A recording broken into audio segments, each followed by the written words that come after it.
Welcome back to another technical deep dive here in the debug zone. Today we're tackling a big question and breaking it down with insights from other users.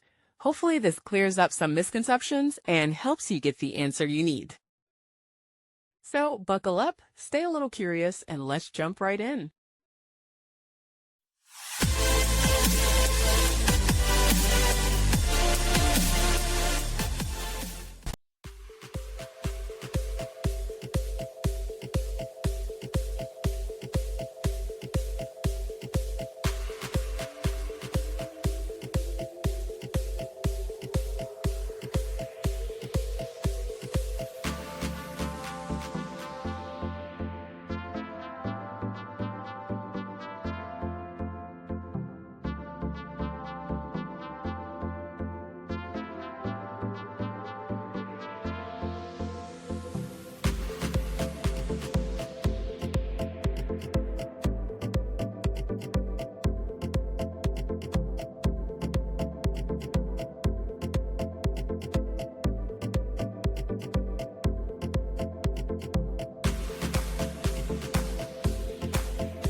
And that's a wrap.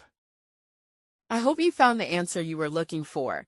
If you did, take a second to hit that subscribe button. It really helps out. And let me know in the comments which solution worked best for you. See you next time in the debug zone.